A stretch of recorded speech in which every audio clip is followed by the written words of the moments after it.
yeah! Shocking response to a question from my colleague, Mr. Perkins, from your office. Are you able to confirm that the total amount of money that was handed out by SDTC in cases of conflicts of interest is more than $250 million? It's $336 million. Hey gang, what's up? Just Aaron right here, Question Period Canada. How y'all doing? Another committee video. Did you know that there's over 30 committees in the House of Commons? There's so many scams and scandals these days with the Trudeau Jagmeet NDP Liberal Coalition government.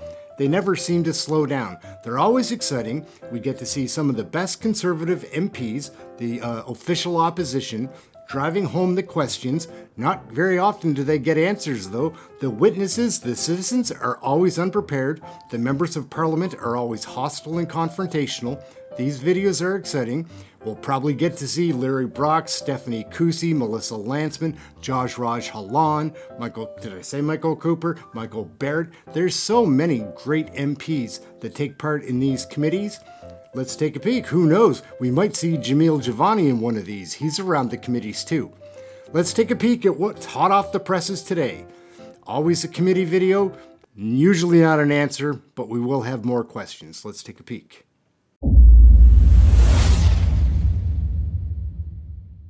Shocking response to a question from my colleague, Mr. Perkins, from your office.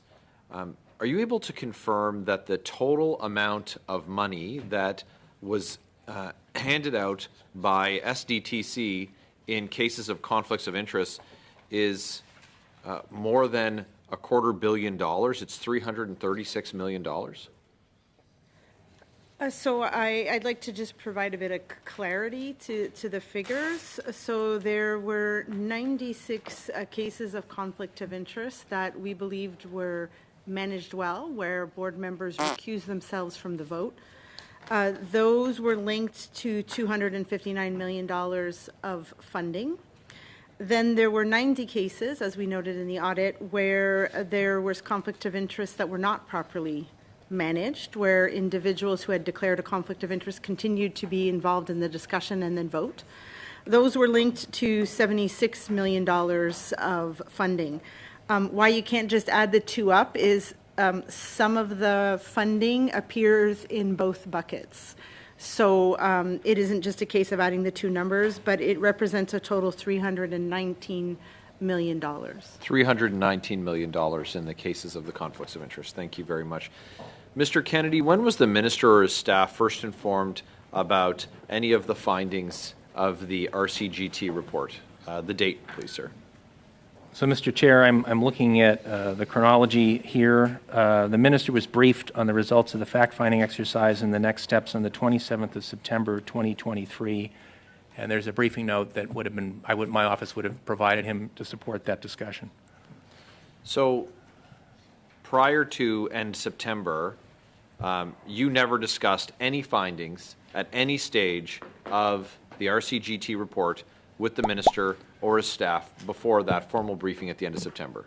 I spoke, so Mr. Chair, we received the confidential file from the complainant on the 16th of February.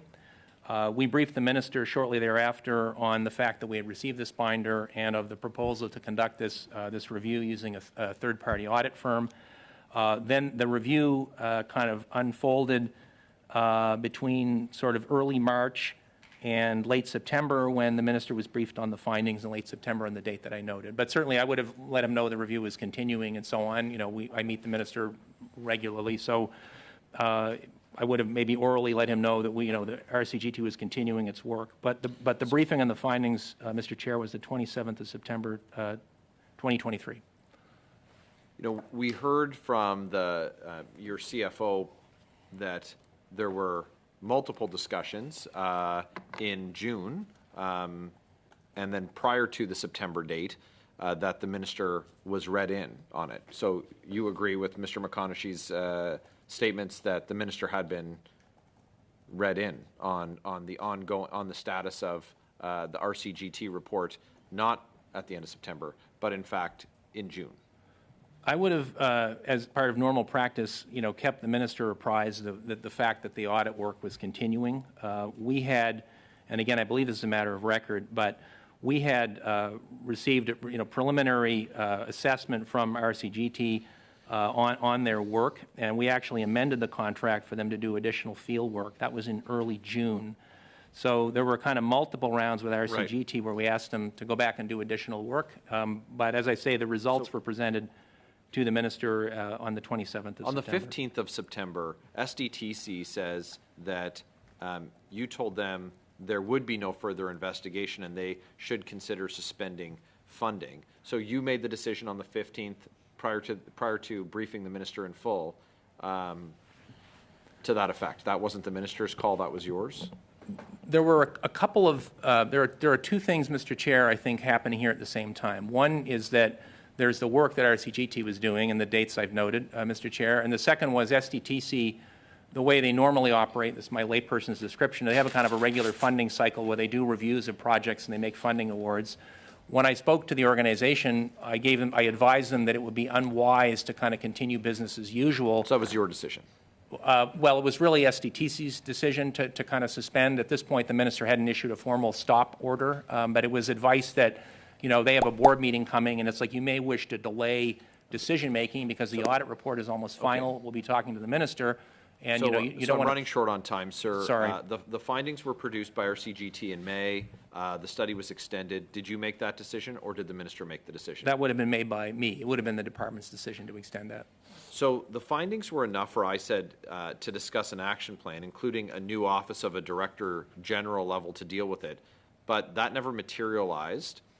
Who made the decision, and on what date was the decision to extend? Because you didn't brief the minister, you said, until June. These seem like pretty advanced decisions for the minister to not weigh in on. I'm not sure, Mr. Chair, I understand. I'll try to answer. We had RCGT doing audit work.